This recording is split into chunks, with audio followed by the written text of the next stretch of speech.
The Blues Fan Forum podcast is presented by Interstate 70 Sports Media Group. I-70 strives to bring you the best sports coverage in the tri-state area. Find them on Facebook or at interstate70sports.media. This is Jordan Bennington, and you're listening to the Blues Fan Forum podcast.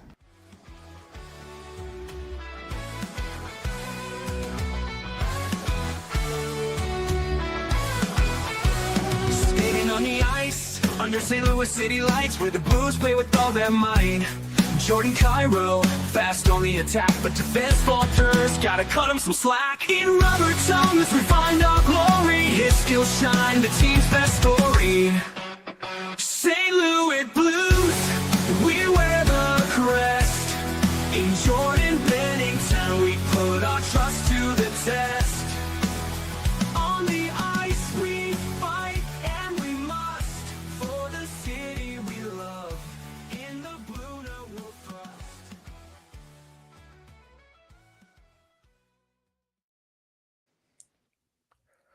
Hello there, everybody, and welcome to episode 142 of the Blues Fan Forum podcast, your source for blues news, views, and fan interviews, powered by Scooter's Coffee. Blues fans can score the amazing drinks like the signature Caramelicious, served hot, iced, or blended with world-class espresso, fruit smoothies, Scoot energy infusions, and so much more. That is amazing people, amazing drinks, amazingly fast. Scooter's Coffee. We are back another week of the Blues Fan Forum podcast, episode 142. We are Dakota-less for one more week, but Dakota will be joining us.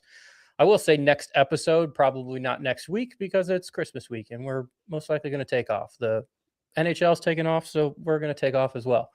Our special guest this week is Mr. Josh Thornton. Josh, how are you? I'm good. Thanks. It's pretty cool to be here. Thanks for having me. Of course. I appreciate you commenting on Facebook. I actually ended up with a lot of comments. Sometimes I post and I'm like, who wants to come on next week or tomorrow or whatever, and nobody responds. So it's kind of nice to get a lot of responses, and even more nice, I think, to get Josh of just being a new guy, someone who has listened a couple times but has not been on. So we get kind of a fresh perspective on the Blues here from Josh. I'm excited. Right. What'd you say? Sorry, I missed that. I was just saying I'm just excited to be here. It's a pretty cool feeling. All right, awesome. Have you done a podcast before of any sort? I have not, but I've been on little bits and clips on TV from like public signings from the Blues, Cardinals, and whatnot. So not too much. Oh, well, at that point, you're more of a professional than I am. All right. Looks like we do have some guests joining in. All right. Let's see. Sam popped up. I even told Josh here that Sam wouldn't be here. She says, surprised to hear me. She said she wasn't coming, but we do have her in. Good to see Dakota checking in, tuning from the road. Dakota, we'll see you back in 2 weeks. We have on YouTube Chinazum Wisdom. I'm not sure who that is, but they're checking in from YouTube, and then I guess we'll just go with SHZVD. Is that all hail? All hail. SHZVD. So appreciate everyone listening in. We got a lot to talk about here with Josh, between games that have been not so good, games that have been good, people getting hurt, whether it's in a game or in practice, and then just a little bit of everything else. Before we kind of dive into the Blues, though, Josh, I just kind of wanted to get your background on your Blues fandom. When did you become, like a big Blues fan? Has it always been that way, or did you just kind of start off recently? Yeah, so I played hockey for, I don't know, probably 10, closing on 12 years. Always been a hockey family. First in the family, play hockey. I've always been a big Blues fan, but just recently in the past couple of years, I've been getting a little bit into, or I guess a little bit bigger into all the stats, games, losses, and all that stuff. So on that, always love the Blues. All right. Did you play, and how what's your hockey career as far as playing look like? I can tell you I've played one season of adult rec league. That's the best I've ever done. Yeah, so I started. I was probably 4 or 5 years old, and then throughout high school, I kind of quit playing around my junior year of high school, and then I went from being a little kid to being 16, 17 years old. All right. So you've played significantly more hockey than me, and you've been on TV more than I have. So it sounds like you should be running a podcast and not me. It would have been cool, but nah, it ain't for me. It's a good time. It can be stressful sometimes trying to get all the stuff put together and whatnot. But once you get started, then it kind of works its way out and it becomes a lot easier. But getting started is the hard part. Yeah. All right. Let's dive into some recent games then. Since our last episode when we recorded with Mr. Dan Picard, the last game was Tuesday, December 9th. The Blues played at home against Boston. Ended up being a 5-2 loss. Robert Thomas got both of our goals, his 5th and 6th of the season at that point. Hofer was able to stop 26 of 30 for an 8.67 save percentage. Not great. We also lost to Boston 5-2 a couple days right before that. Not necessarily a back-to-back. There was a game in between. I think you said, Josh, you didn't really catch this one, right? No, I just had stuff going on, but the past 2 Preds games, I'm not happy to say that we did watch it. We did watch those 2. Unfortunately, watch that. Hopefully, you made the executive decision and shut it off early. Let's go through the Thursday, December 11th. We played our first Nashville game, which was at Nashville. Blues ended up losing 7-2. Hugh McGinn gets his first goal of the year, and I believe first goal as an NHLer. I know he's played games sparingly here and there, but I think it was his first game as an NHLer. It was. Okay, that's what I thought. And I was like, if we didn't know, I knew Sam would double check it for me. So Thomas ended up getting his 7th goal. Bennington plays the first 2 periods, gets pulled after that. Hofer goes in for the 3rd. Nashville, as of right now, is the 30th ranked team in the NHL. And we just got our ass kicked by them twice. So what's your thoughts on that happening? Oh, it's just to start off is kind of embarrassing that they're 3rd or 30th. I think we could have done a little bit better with passing the puck. I also think that dumping the puck and chasing is good on some lines, and sometimes it can backfire. So I think that could have a big impact on the way the game was going. Yeah, I'm trying to remember that game. I think I've just done a really good job of hating it so much that I've deleted it from my mind, which is probably a good thing. Was that one that Bennington didn't play well, or did we just suck in front of him and he got pulled just because he gave up 4 goals? I think the first goal, it was a soft, easy goal that he should have saved.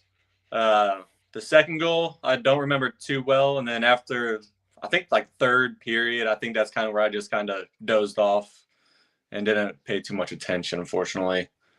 Which is probably what most Blues fans did. Yeah.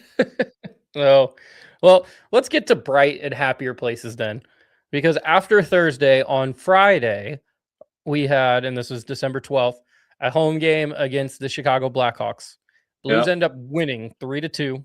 Mayu gets his first of the season. Matt Luff gets his first goal of the season, and then Justin Falk gets his 7th. Hofer is able to stop 27 of 29 shots to keep Blackhawks only getting 2 goals. Before we get into the dilemma or the drama at the end of the game, what was your thoughts on just the game itself? I think we played decent. We're a very strong two period leaders, or I guess 2 period players. But I think we played decently, even though they were able to get those 2 goals pretty quickly. I guess I can't say pretty quickly, but easy enough to where they had the easy chances to score even more on us. But overall, I think we played a decent game. We finally held out to the very end. And then at the very few seconds, tragedy happened. Tragedy happened. We just got a very weird comment on YouTube that I'm not going to pull up, but it's a weird one. Thoughts on and again the tragedy. So some will say it's the tragedy, and then we got instant karma the couple days later at practice.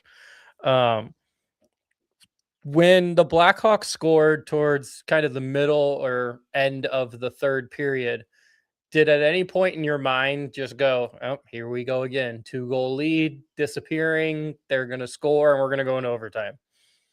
Yeah, I think I was definitely a little worried because normally from our previous games of the 25-26 season, we've kind of had a bit of a trend going where the third period we kind of lose our energy, we start to fall behind a little bit, and I think that's when most of the games will start to go into a different route. Instead of us winning, it's kind of the other team scoring goals.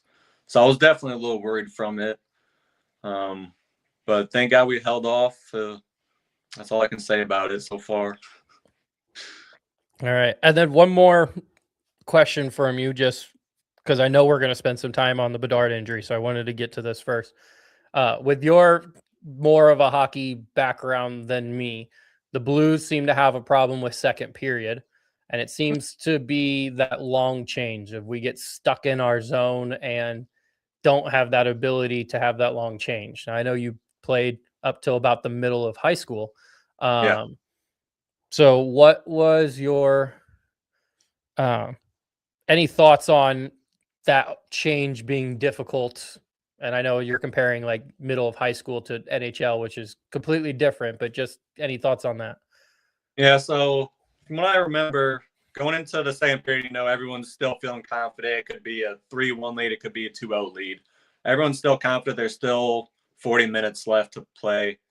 I think closer to that end of the second period is when it starts going into a way of, are we going to win? Can we win? Are we able to get these shots off, these goals in the net? So it kind of gives the players like a little bit of frustration. I think that's kind of what's setting in closer to the third period. And I think after that second period, the coach is going to be like, what's going on? Y'all need just trying to give them a heads up or some encouragement and whatnot. So I think at the beginning of the third period is kind of where you're kind of more calm, I should say. And then you're really in the mood to try and get like the goals, the shots off, like I said. But yeah, it's really no different than starting the first period or anything. And you just try to get what you can, get your shots on, and hopefully they go in the back of the net. That'd be nice. We can use some more of that. That would be great. And they have starting off the first period seems to be doing well unless we get in penalty trouble, which kind of happened at the beginning of the second period with Nashville. And in the most recent game on Monday, which was yesterday. But yeah, we start off well, and then that for some reason you kind of just mentioned, it's just starting every period. It's all the same. It's just period 1, period 2, period 3, but we just can't seem to do that. Period 2 gets us stuck, and then that period 3 we're just playing catch up, and that's hard to do. Yeah, I also think that since we're in the lead, I guess I can't say we're always in the lead like the first, second period. I think whenever we are in the lead of the third period, I think they're trying to become more relaxed instead of more go, go, go. They're trying to chill out, play more reserved, and I think that's where it's kind of hurting them the worst. Yeah, just a different style of whether you're winning or trying to catch up, either way. All right, well, let's get into the controversy then, because that's what the people are here for. That's the fun part. Do you want to go ahead and give your thoughts and recollection of what happened with 0.8 seconds left in the Chicago Blackhawks game? Yeah, so I'm kind of surprised they put in Bedard for the last 8.8 seconds. I'm very surprised. He's a smaller guy. He's quite young, 18 years old, a little bit smaller, less weight. Going up against Shen, who's a veteran, who's bigger, has more weight to him. And I think some people can think the same as not playing the puck and just trying to defend the puck and just try to let that time run out. And I can also see people saying play the puck and get that last shot off from the point or the winger. So I can see both ways for it, but it happened. What happened. There's no going back. And then with Shen doing that hit, I don't know. I think it was a good part on him just protecting the puck and just not play it. I think that was a good part on him. So I don't think Shen's attitude in that faceoff was to win it. It was just not let Bedard win it clean. As long as because it's 0.8 seconds. As long as he doesn't win it clean, they have no chance. Yeah, which Bedard, he can be a scary player. He's very young. He's fast. He can get those shots off very, very quick. Yeah, he's got that toe drag that just seems to kind of defy physics sometimes of how he can toe drag and shoot at the same time. It's nasty. I've seen him play and practicing, just doing that little toe drag shot flick. It's nasty. So yeah, Bedard ended up going on IR. I think they were going to reevaluate him in a couple weeks, but kind of like you just said, I know they're within one, but it's an offensive zone faceoff with 0.8 seconds left. So to put Connor Bedard out there against a bigger, stronger Braden Shen, knowing that Braden Shen isn't trying to win the puck, he's just going to try to make sure Bedard doesn't. And just kind of Bedard's hand gets stuck up with Shen's stick, which is going into him, and just kind of pulls his shoulder back and must have done, I don't know. The NHL is so kind of iffy on injury reports. They'll just list it as upper body and won't say anything else about it.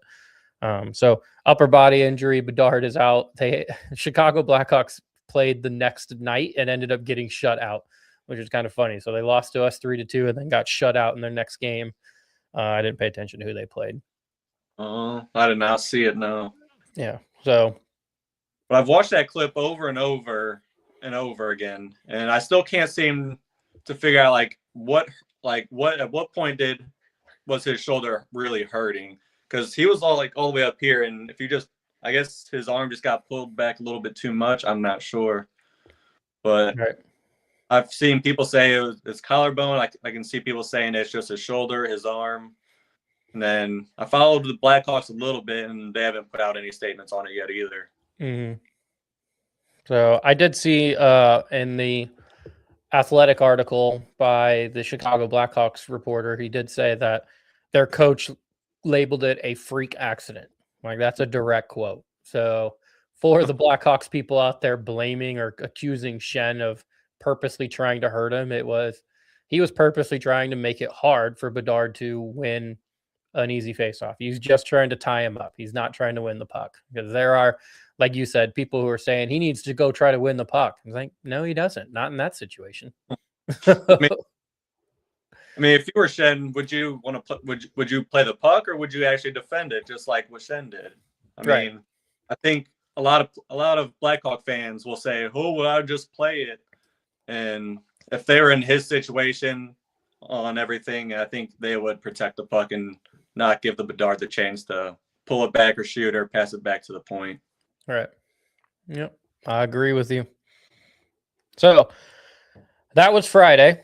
And then I guess the hockey gods maybe felt that Braden Shen should have tried to win the puck and should not have attempted to tie Bedard up, which caused an injury, because at practice on, I believe it was Sunday. Yeah.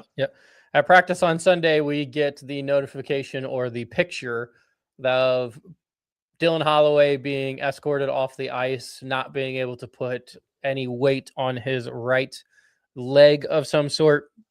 A lot of people were assuming it had something to do with his torn oblique that he had at the end of last season. Luckily, it's not anything related to that, but it is a right ankle injury, and it looks like he's going to be on IR for at least the next 6 weeks. So the Blues are already devastated with injuries. But Josh, how does this Dylan Holloway impact how the team is playing now, and combine it with all of the other injuries that we have going on? Yeah, so I think I can't say he's a key player, but he's definitely a player who knows how to play. He knows how to get the goals, get the assists, get points, and whatnot. The way he's been playing this year, I think he's done really, really well. I've looked up to him last year and this year, but after seeing that he got with that right ankle, I think it could put a little bit of stress on our team. Maybe bringing some more AHL players up, like Hugh McGee's coming up here, and then Dvorsky came up. I don't know. I think it could go both ways with the younger talent coming up, and hopefully Hugh McGee, Dvorsky will keep playing and can get it done. Let's talk about Hugh McGee, because I've actually really liked the way he's played. I thought he's played better than Matt Luff has. Now I know Matt Luff scored the goal the other day, but McGee also has gotten a goal the other day. I think it was within the last couple of hours, McGee has actually been sent back to the AHL, which kind of surprised me, because I thought, again, that McGee was playing better and Luff maybe needed to be the guy that's sent down. Part of being sent down, I think, has to do with the waiver pickup, is we got Jonathan Bergeron off of waivers, and so he has to be with the club. Otherwise, if we try to send him down, he'll go through waivers again, and someone else could take him. So McGee is down. But you would you have preferred McGee to stay up and Luff to go down, or do you think this is the right decision? I don't know. I could go both ways. Hugh McGee, we haven't seen too much of him in the NHL. It would have been cool to see him play, I don't know, maybe 2 more games, just see what he can do, see what he's good at, see what he can improve on. But same goes with Loof. He hasn't played too much NHL games with the Blues. But I think I would have stuck with Hugh McGee, because from what I've seen, he can pass pretty well. And he has some decent speed to him if he really wants to try and get to the puck or skate past the D-men. Yeah, he's kind of reminded me of a good replacement for Nathan Walker, is what I've been getting from Hugh McGee. He had an assist last night on a pretty nice puck. Justin Falk put that one high in the air. He brought it down, toe dragged around one guy, and then sort of toe dragged around a second and passed it to Dvorsky, and Dvorsky sniped it. So a nice AHL goal there. But again, just some individual skill from McGee, but also kind of some speed, like you said, and a little bit of heart. It gives me the little Nathan Walker vibe. Yeah, I also think since he's newish to the NHL, I think it was also the pressure that's coming to him, being on the ice with all these veterans, all these older guys. I think the pressure was getting to him, so I think he played really well, given the facts given what happened, and doing what he can do. So I think he has more potential, hopefully, but I would like to see that a little bit more in the future. Maybe, yeah. So we have McGee, who came up, got his toes wet, but he's back in the AHL. They did call up Alex Santeri, Askamaki. They've sent him down a couple times. So again, gotten his toes wet. They do have Otto Stenberg called up right now, but they did that yesterday before the Jonathan waiver claim. Bergeron. I don't know. So it'll be interesting, I guess, tomorrow, Wednesday, to see, is Jonathan Bergeron getting in? Is Otto Stenberg getting in? If those guys are getting in, who's out? Is it going to be somebody like Matt Luff, or is it someone like Robbie Fabry, who we can get into now? Thoughts on Robbie Fabry? I guess go ahead first. Thoughts on just the signing itself, and then thoughts on how you think he's done the first 3 games so far. Yeah, so whenever I first saw the headline that Fabry was coming back, I was pretty excited. I've always liked him when he was with us in the Cup. And then him coming back it's kind of like for that 1-year deal. It's kind of like, is he going to play the next year after this season? So it's kind of a heartfelt thing that he did come back, and he's wearing the blue note again. But hopefully he can put in some work. All right. In 3 games, he's got no goals, but he does have 2 assists for 2 points, and he's got a -1 rating. So stats aren't superb and by any means. How is your eye test with how you've seen Fabry on the ice? So I think it's more or less just him getting situated with here in St. Louis with all the new players that came in that he hasn't met before, getting a feel for all the other teammates, how they play, how he fits in. So anytime you move to a different team, you got to figure out like all the teammates, what they're good at, what they can do. And I think he's still acclimating to the Blues again. In there. There have been some times that I've seen some, at least maybe 2 or 3 times a game, I see a shift that I think is really well done. We're either in the offensive zone, or it might just be a really good defensive shift that kind of helps us get out of the defensive end and into the offense. And it has to do with Robbie Fabry. Robbie Fabry is either causing a commotion in front of the net, which allows us to get some shots, and then he's going and getting rebounds, or he's the one shooting, whatever it is. So not necessarily resulting in those goals, but it's kind of how things were before we ran all of these injuries. And when we were doing well at 5-on-5, it was because of our 4th line.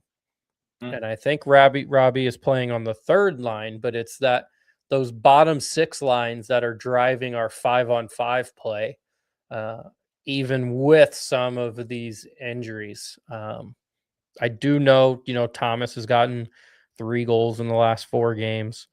Falk is still doing well. Dvorsky gets 2 last night against Nashville. He's probably playing top 6 minutes by now. Is he on the 2nd line, Dvorsky? I think he is now. Okay. That's what I would think. I don't know. I didn't pay attention to the lines. All right. So I think that's the only one we didn't cover is our other ass kicking by Nashville yesterday on Monday, 5-2 loss. Hey, that's better than 7-2. Dvorsky scored goals 4 and 5. Hofer stops 21 of 25.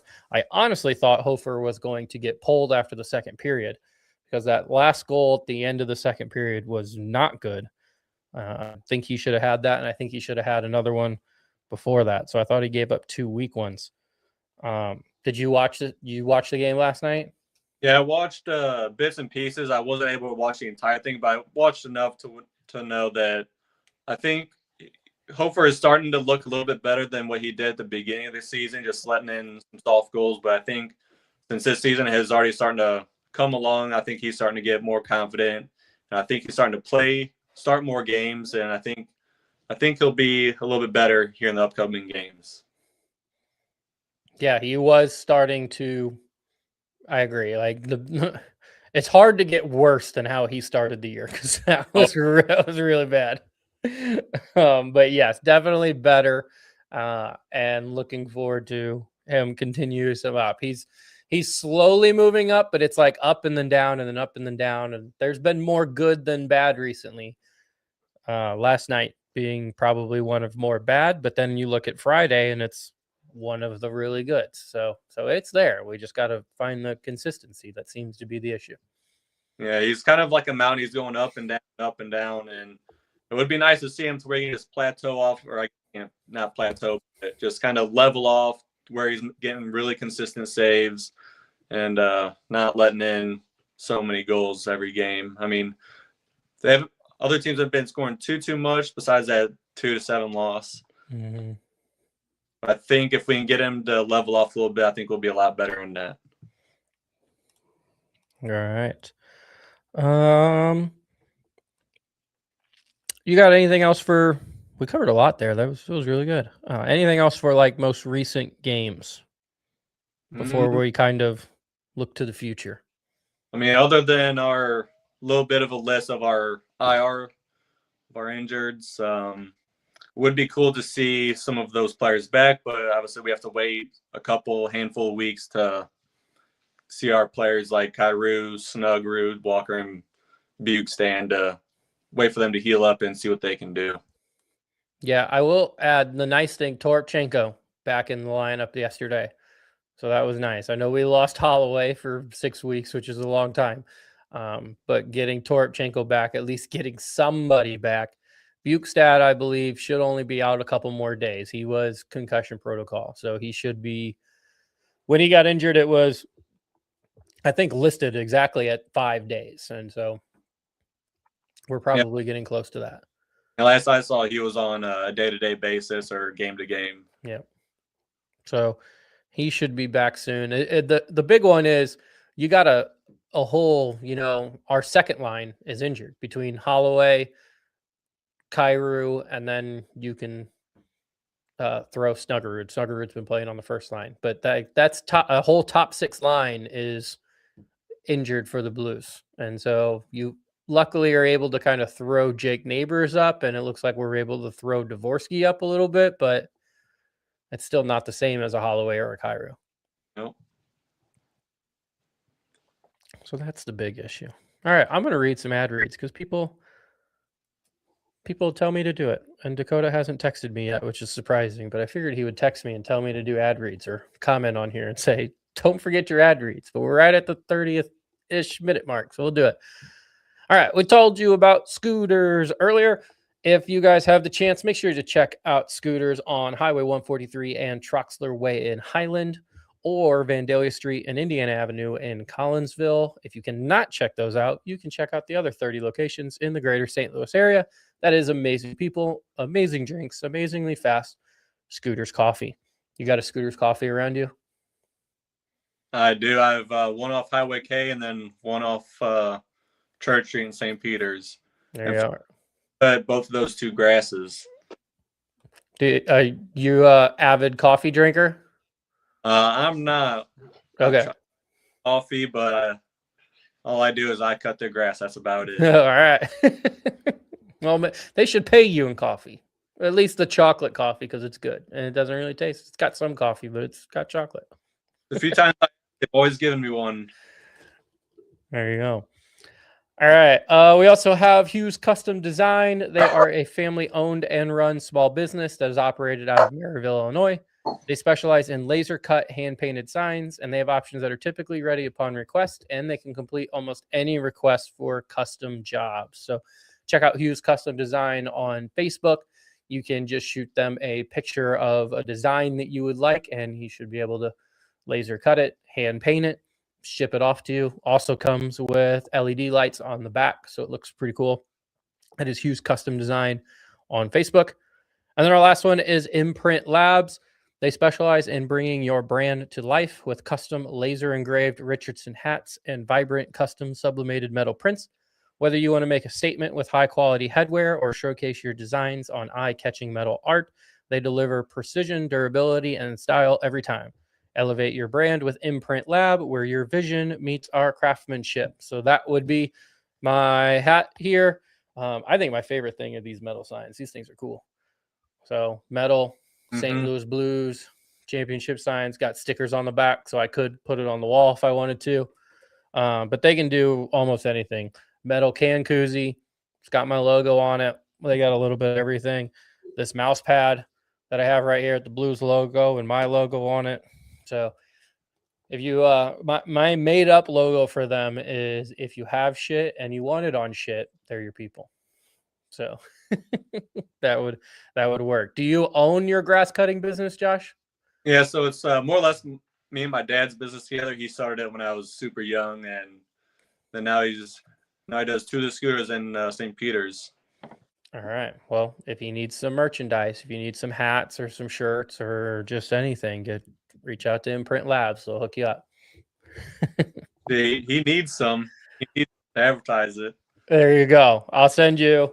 I'll send you their number, and then if you want to reach out, you can. It's totally up to you. Look at that. I should get a finder's fee if you guys buy anything. All right. Let's look in at the standings. currently for the St. Louis Blues and for the NHL. So right now, the Blues are in 28th place in the NHL. And it is a very, very interesting spot to be in. Because when you say 28th place, in my mind, we have no shot at making the playoffs. Nope.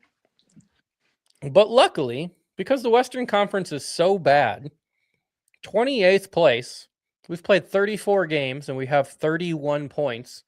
We are only 4 points behind the San Jose Sharks, who currently hold the wild card 2 spot. San Jose has played one less game. They've played 33 games, but they're only at 35 points. Yep. So we play, I believe, Wednesday and Thursday. Actually, I have it written down here. We play Wednesday and Thursday. By Thursday, and I'm not sure when San Jose play, by Thursday, we win 2 games. It's realistic that we could be in a wild card playoff spot. It'll kind of look like last year. And hopefully don't go into double OT, but there is that chance we could get that wild card.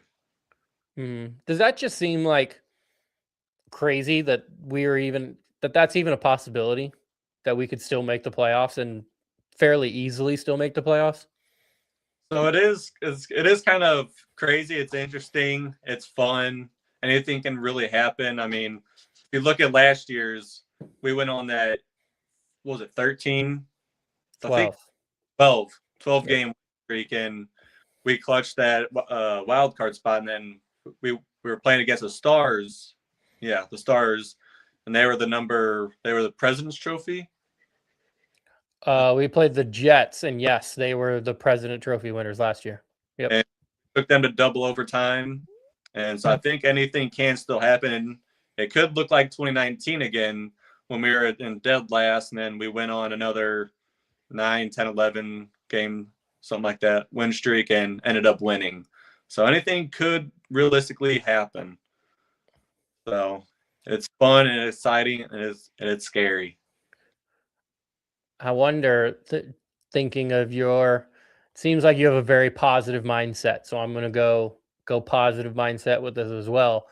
And the fact that maybe these injuries to our kind of big key guys are kind of a good thing, especially if the standings are going to stay this tight and it's not going to be like, oh, we have to catch up 20 points and that's never going to happen, but we only need to catch up 4. Like, that's a possibility. So maybe it's a good reset for a team that, when we were healthy, still wasn't playing good. But we saw, like you were just talking about at the end of last year, where this team can play good. We don't have Bolduc on the team anymore. We don't have Radek Fox on the team, and we're missing, I guess, the leadership of Ryan Suter. But besides that, this team is the same thing as last year. Yeah. So maybe these injuries and allowing the team to kind of reset itself, in probably the end of January would be a good time to end of January, early February. You have that Olympic break, and then post-Olympic break, we make a run again. So yeah, I like your glass half full positive mindset that you got, Josh. Yeah, from the trending years, I like to stay hopeful with it. I mean, we were dead last 2019, and we won the puck. So ever since then, I've always had I can't think of the right words, but like long hopeful. I'm hopeful for the long run in the games coming up. Mm-hmm. The Blues fans, especially on social media, are extremely emotional, and I fall for this too.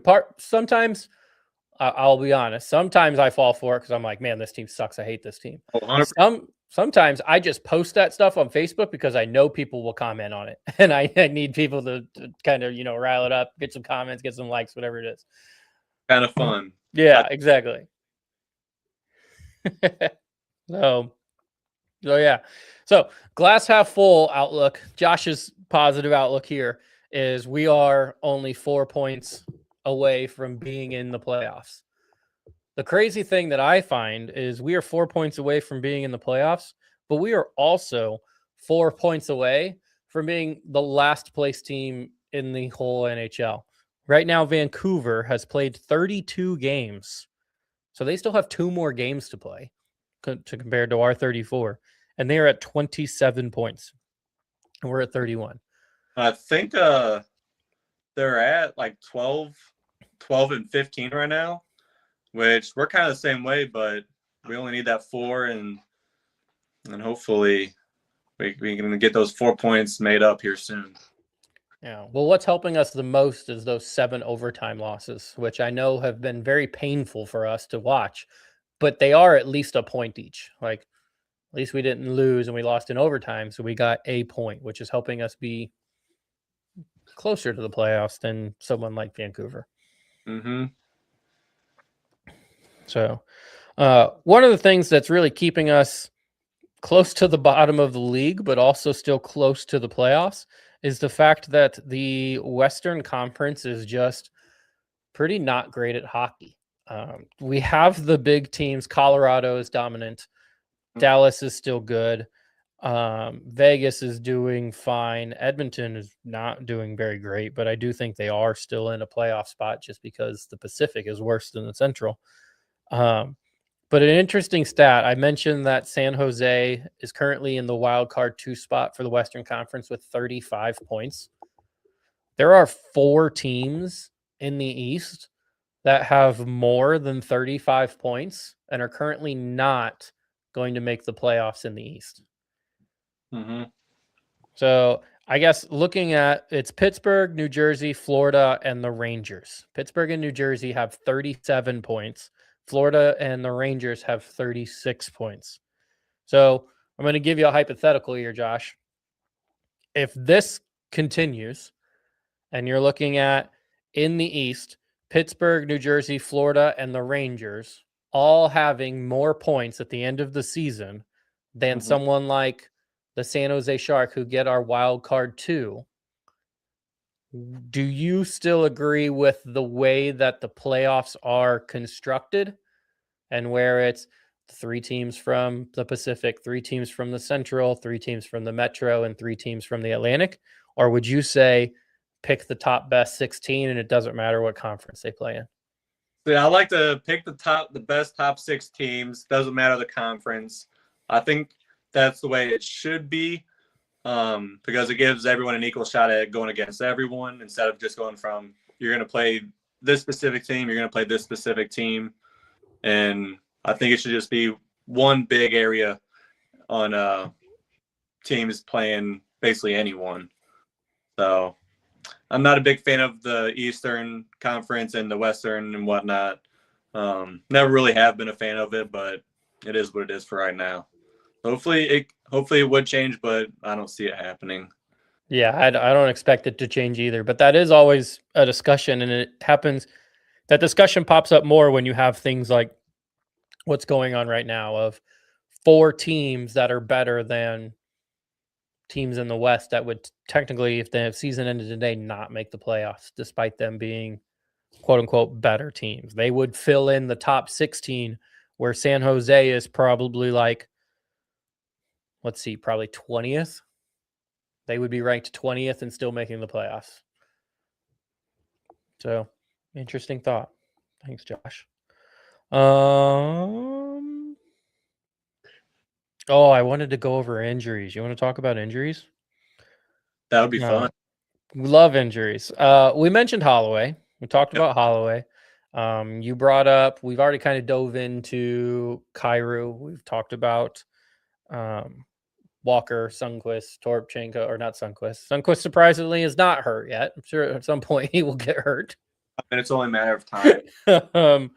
So, Josh, I was telling you before we got on about a stat that is called man games lost. And so I looked it up because I was interested to see where the Blues would fit into this. So man games lost is just a total calculation of how many games a team loses because players are sitting out.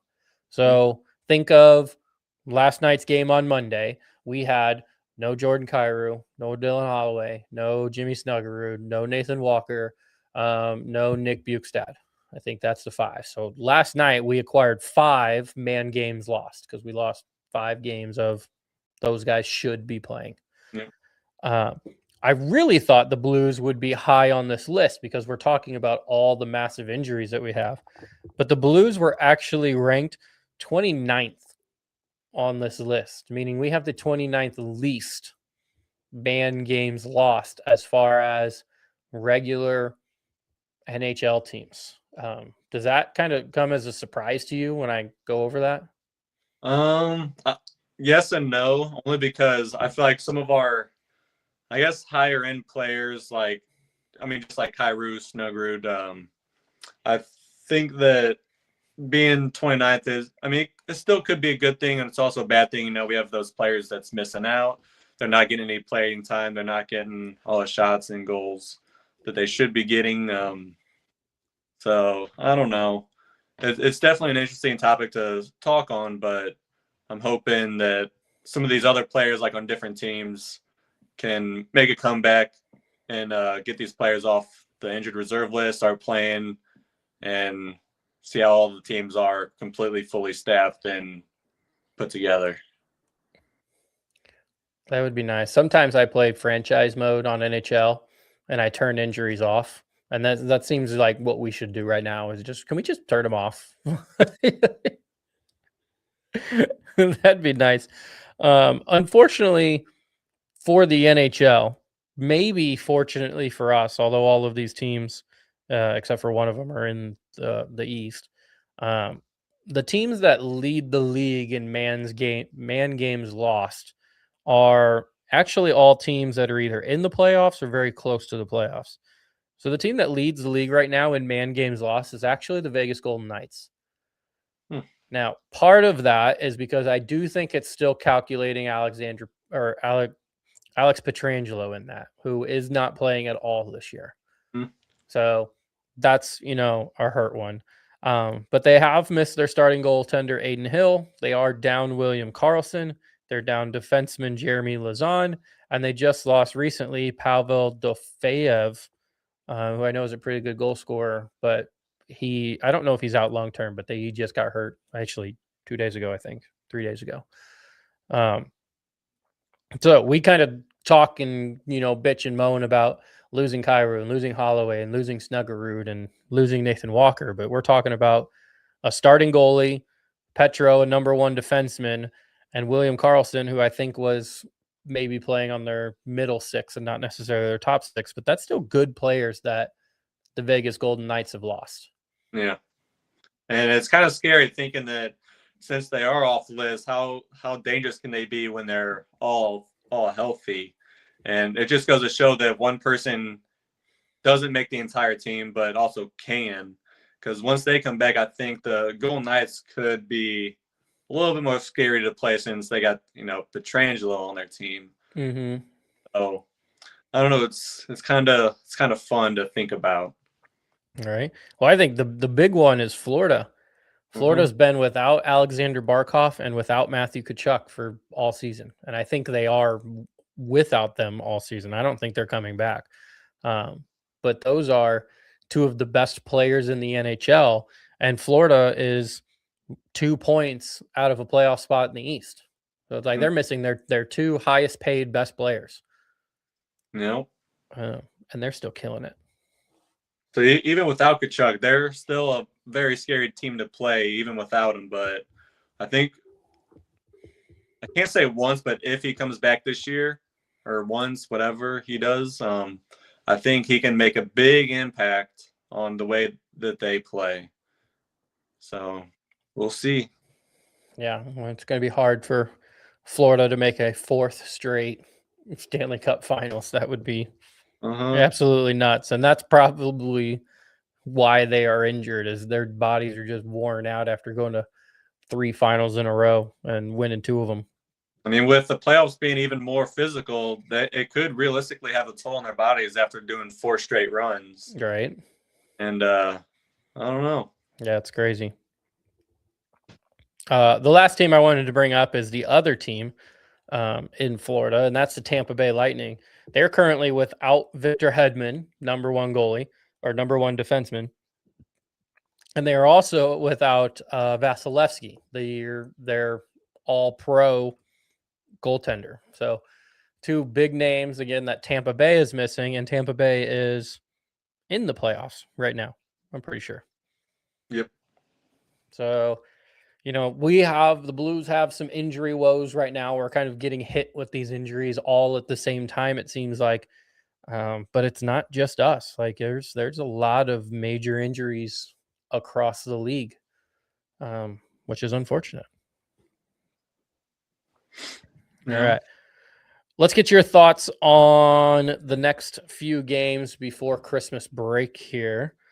We have 4 games. And I just kind of want you to give me your thoughts on them and then give me an idea if you think we come out with a win in those games or what do you think the result might be? So coming into these next 4 games, I'm going to skip over and just talk about the break for a quick second. I think after these 4 games, we could, since we have that break, we could, I guess, have like a different, New Year's resolution for just to play better, practice harder. I don't know. But I think we could come back a little rusty. But I think we can also come back in January just being rejuvenated and ready to play. But for these next 4 games coming up, I'm still hopeful. I'm hopeful every game. But winning all 4, it would be tough, but it would be something cool to see, especially against the Rangers. I've always thought they were a pretty decent team. So we'll see in tomorrow's game. Yeah, so tomorrow we have at home in that playoff matchup that you were mentioning earlier against the Winnipeg Jets. Do you see redemption in our future on Wednesday, or how are you feeling for that game? I'm nervous, but like you said, it's kind of scary, but also I'd like to see if we can just beat them this once, just to get those points to clinch the wild card again. I'm just kind of throw it in their face, like, yeah, we can keep up with you. Don't worry about us, and just be ready for the playoffs. Yeah, they are. I'm not 100% sure if they are in a playoff spot right now. They might be. They're probably close, but they're not near President's Trophy like they were last year. They did lose a big goal scorer in Nikolai Ehlers, but they still should be. They picked up Jonathan Toews. They should be. They got Captain Sirius. But yeah, big win there. You mentioned Thursday against the Rangers. You're feeling better about that game? I really am. I think Bugsten I think it was Bugsten. I feel like he might try to make it. I hope he does. He's played quite a few games with us, and I think once he gets back on the ice, he's gonna be a very energetic, and he's gonna fight through the entire 60. So I'm hoping he comes back, but if we don't, we're gonna see what we can do. I'm excited. All right, we'll take some 2 wins, especially at home there. And then before Christmas break, we spend the last couple days in Florida. Saturday, we have a game against the Panthers. Monday, we got a game against the Lightning. How are you feeling for those coming up? I think it was after the break. Those are before the break. That's the 20th and the 22nd, and then we have Christmas break. Oh, that's right. I'm hoping since they're looking forward to something, I can see it going both ways. They're ready for a break. They're eager to get home with their families, and so hopefully they can push through all the emotions that's coming up with the Christmas and whatnot, and hopefully they don't just try and we'll get them next time mentality, and hopefully they'll go in with a lot of energy. Do you think it would be hard?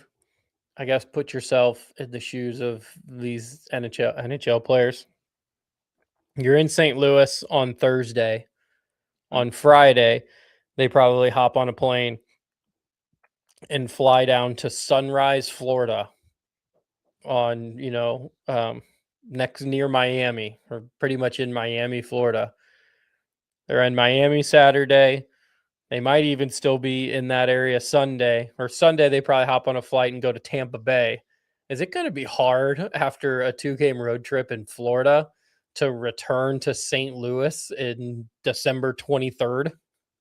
Yeah, I think it plays a big role because, I mean, obviously Florida is southern, so it's definitely different weather, different environment. I think with that 2-game road trip that they're really excited to be in a different climate, because climate I feel like does affect different people. Because if you're up in, let's say, Colorado, they're in higher elevation, so they have different air than we breathe down here. We're sub 500 feet elevation, so being in different elevations does affect your breathing, how you play, and so it's going to be different. Which in Florida, I don't think is much different in elevation, but I think it's just the weather and where they're at. Yeah, just more to do outside. So you might, spend more energy going and doing something on game day instead of just sitting at home because it's blistering cold. Although it was like 50 degrees today, so it wasn't too bad today. It wasn't awful. 55 today and 55 tomorrow. All right. Yeah, you guys might get some grass cut. Oh, but tomorrow I got my barbecue before the. I'm excited. Oh, all right. Oh, one last thing to talk about before we get out of here is some just NHL news. Big NHL news. So do you want to start with the small one, or you want to start with the big one? Let's wait for the big one at the end. All right. So small one is Edmonton packages, and I didn't write these down, but it's Stuart Skinner, and then was it Kulak? Yep. Brent. Yeah, Brent Kulak, and then a second-round pick to Pittsburgh for Tristan Jarry. There's been rumors upon rumors of Jordan Binnington going to Edmonton. I guess Jordan Binnington somehow said that wasn't a thing, or he wasn't interested. So it sounds like Edmonton pivoted and went and picked up Jarry. Goaltending has been, despite our goaltending not always being great, Edmonton's has actually been worse if you're looking at stats. Yep. So do you think this helps Edmonton reach their second finals? I don't know, because Skinner, I feel like he's missed a few games with due to injuries. So I think he's just like Ofer. He's got an up and down mentality. Some games he's playing fairly well. Some games he could be better. But I don't know. Since they got Tristan Jarry, or the Oilers got Jarry, I think he can turn the Oilers around a little bit. Inner, I mean, he's young. He's got potential, but those couple injuries that he has could put a damper on it. He has won a Stanley Cup before too. Yes, which helps. That was kind of the big thing holding Skinner back, holding any of the goalies back for Edmonton, is they have not been able to come through and do that yet. So I believe, I think so. I think Tristan Jarry was the one who came in for Matt Murray after Matt Murray. I could be wrong there. No, another interesting note, I read this somewhere or watched it, whatever it is. I guess Pittsburgh is in the middle of potentially selling the franchise. And so getting rid of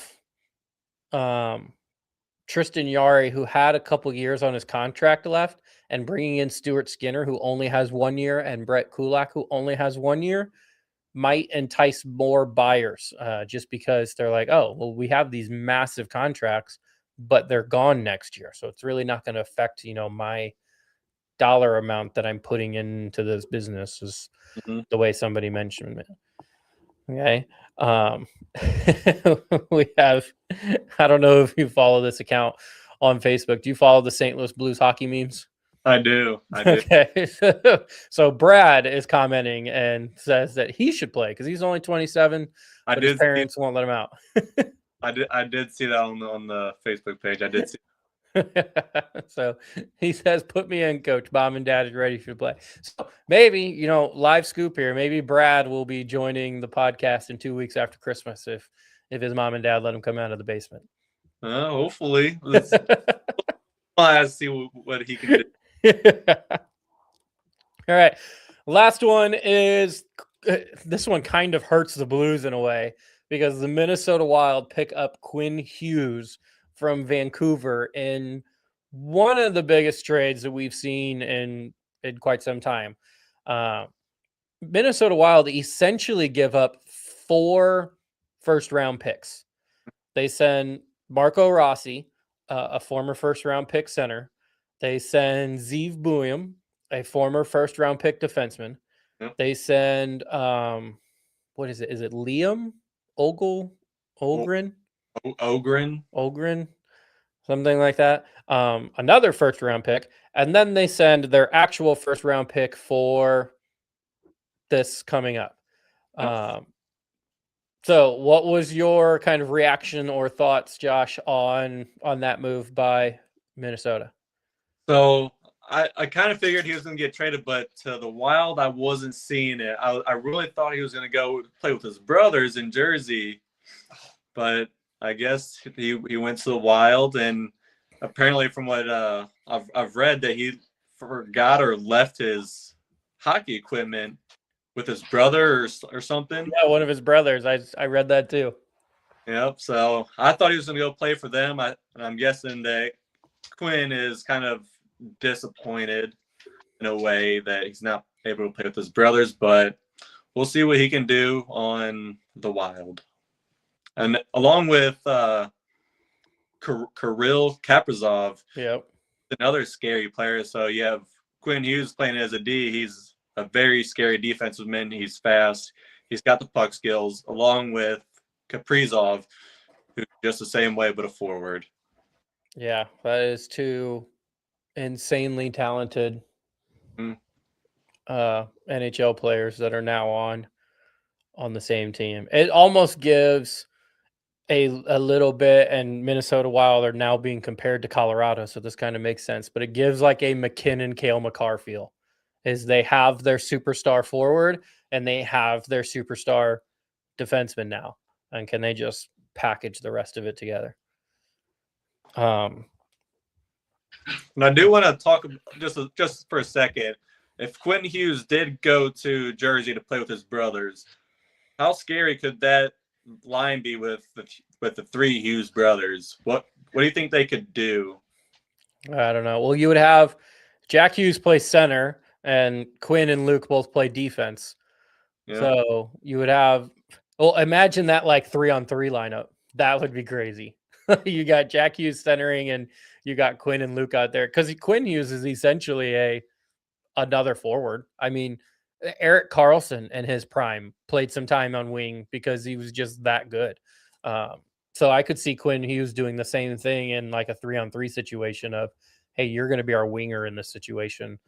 Just go score. Yeah, that would be real fun.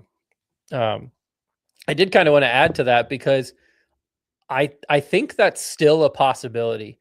And I think the genius of Minnesota making this trade right now is that it's essentially a win-win, is because they get Quinn Hughes for this year and they're all in for this year. Yeah. And if it works, that's amazing. If it doesn't work, they have the option to re-sign him in July. Because he still has another year on his contract. They have him for next year guaranteed. Yep. But in July 1, they can start to look to re-sign him for future. If he decides he doesn't want to come, or if he decides he doesn't want to re-sign in Minnesota, then they can try and trade him again and get those resources back, and possibly even more, which kind of sounds crazy because they give up 4 first-round picks. But they could potentially get more if they can convince him to do a sign-and trade somewhere. Yeah. So maybe it's you're not going to sign in Minnesota. We had our chance, in 2026. 2027 isn't going as well, so we're going to trade you to maybe New Jersey. And New Jersey is going to give us a first-round pick, They're going to give us Simon Mennick, who is a top defenseman. Maybe they throw in Nico Hirscher. That would be absolutely insane. That would, But like, you have again the possibility of Minnesota recouping those assets if it doesn't work. because Quinn, he's still on the same contract till next year in July. So I wonder if, depending on how he plays, if he's still playing the same, he's being elite, scoring goals and whatnot. I wonder if his contract would change to where he would be with the Wild for 4, 5, 6, 7 years. So I don't know any direction after in July. Yeah, I think it's going to be really interesting to just see how far they make it. Like if they get ousted in the first round and it doesn't work very well, he might be like, yeah, I think I'm going to wait and see. But if they go far, maybe make it to the Stanley Cup final or at least the Western Conference final, then maybe he's like, you know what? I do like winning. I want to stay here, which realistically could be bad for us. So maybe we need Minnesota to not do well. We already have to deal with Colorado and we already have to deal with Dallas. So let's not let Minnesota be good too. Yeah. So Brad commented, said, high risks give high rewards unless it's Doug Armstrong. Then it doesn't typically, then the high risks end up just being high risks and not many rewards, which is kind of the Logan Mailloux trade right now. Logan Mailloux hasn't been playing better, but that's kind of, I think, the general consensus of where we're at with that one. Yeah. So, and then he had to leave. Oh, Brad, he's a funny guy. All right. Josh, anything else for us tonight? I think we covered everything that's bigger. You know, we had that huge trade. We got the Skinner, which I still think that a lot of people are in St. Louis were wanting Skinner to come here and have Jordan out of here, but I kind of figured Jordan wasn't going anywhere. I'm happy he's staying. I mean, he was a rookie for the Blues in 19. So I'm hoping he sticks around for a little bit longer, see what he can do. Because from what I've noticed, he's more of a playoff under pressure type of player. Just like in the Four Nations game last year, he was unstoppable. Mm-hmm. So hopefully maybe do the same. He plays very, very well in Four Nations, comes back, and he's just a whole different goalie. Do you think, because I mean the stats aren't great right now, do you think he still gets an invite to the Team Canada for the Olympics? I think he'll still get the invite given his history. Yeah, I'm with you. I agree. I don't know if, I guess whoever's picking the teams will go off of a handful, 10, 20, 30 games from one season. Mm-hmm. Look at his stats over 2019, 20, 21, and so on. But I think he'll still get the invite. I think he'll still play. Yeah. Well, that's the nice thing about it is the guy who is picking the team for Team Canada is Doug Armstrong. He's their general manager. So Jordan Bennington and Colton Parayko have a little, foot in the door on getting in. Yep. So, all right. Well, Josh, thank you so much for coming on. For the people listening, make sure, again, you check out Scooter's Coffee. Go get your hot coffee. Maybe even get an iced coffee because it's been kind of warm this week. Mm-hmm. Check out Hughes Custom Design on Facebook for your wood carving needs, and check out Imprint Labs for pretty much anything else. Josh, give me a big Let's Go Blues, and we'll get out of here. Let's go Blues! All right. See you, everybody.